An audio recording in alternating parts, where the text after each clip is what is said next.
Introspection here.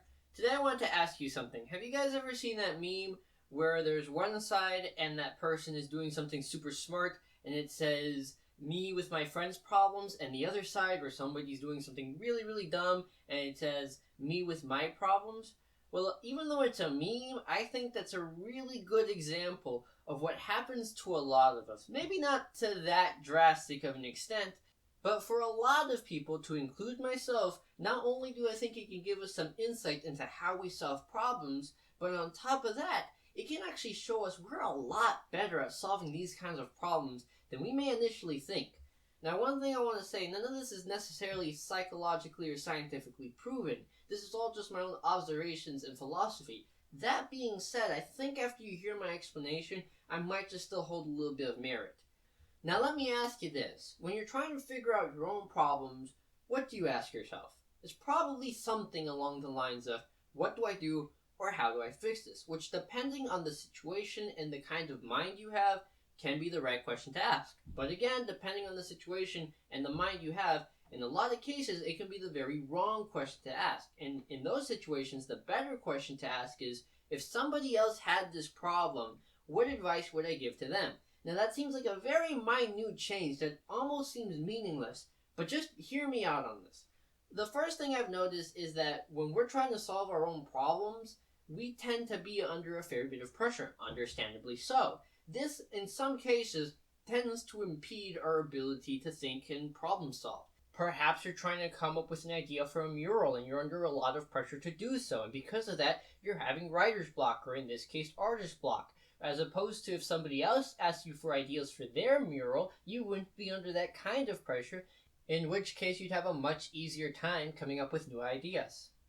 Now again, depending on what kind of person you are, this might not be the case, but for a lot of people, this pressure can almost be a hindrance. This makes it a lot harder to think through situations or just generally stay calm through very minute problems.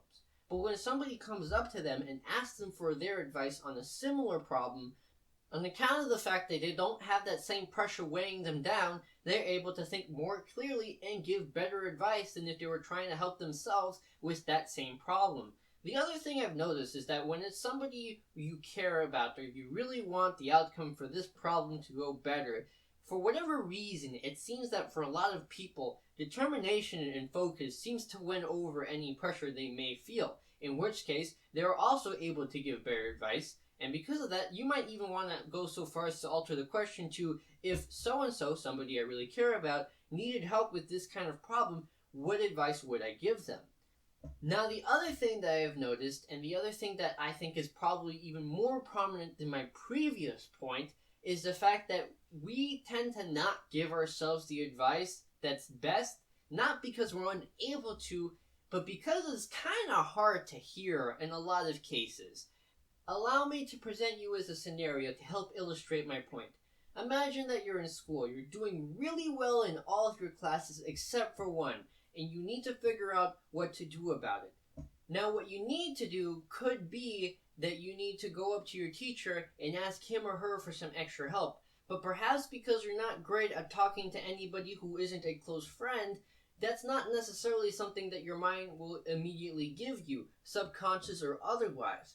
But if somebody else were to come up to you and ask you what you think they should do, your advice might be, perhaps you need to go talk to your teacher and ask him or her to explain it again, or perhaps in a different format. So as you can see in this scenario, one could come up with the advice needed to actually solve the problem, but only when they needed to give it to somebody else. Because even though they were capable of coming up with it, whether it was subconscious or otherwise, they didn't necessarily come up with it because they knew they were going to hate it even though it needed to be done.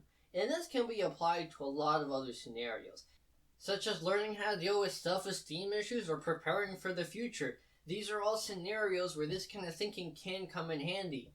Now keep in mind, by no means am I saying this is the end-all be-all method to figure out any problem that will ever come up in your life. I wish I had that for you. And to be honest, this might not be a viable option for some people, again, depending on how their mind works. Now that being said, I do think for a lot of people, being able to change the question in their heads from what should I do to what would I tell somebody else to do will not only help them think more critically, But I theorize that in a lot of cases, it'll help them realize that they're actually a lot better at solving problems than they originally thought they were. It kind of gives a new weight to the term practice what you preach. But in any case, I do encourage you to give it a shot. Now, of course, like I said before, it's not going to work out in every situation. And for a lot of people, it might not work out very well at all. But I do still encourage you to try it, because even if you think it's not going to work, you're not going to know until you give it an honest shot. So again, I do encourage you, next time you're faced with a problem like this, just go ahead and try it out. Couldn't hurt, and see if it actually works out for you or not. And I do encourage you guys to leave a comment in the comment section down below. So tell me what your experience with this whole method is. Tell me if it worked out for you or not. And again, like I said, none of this is scientifically or psychologically proven, but I do hope walking you through my mentality in it and my philosophy in it did still give it a little bit of merit. Well guys, that's going to be it for this video. Make sure to hit that subscribe button and that bell button. If you're new here, I post every other Sunday. Hopefully I was able to intrigue you with this video. If this video didn't do it for you, I got plenty others. And hopefully I'll be able to catch you the Sunday after next. Until then, hear nothing and listen to all. Bye guys.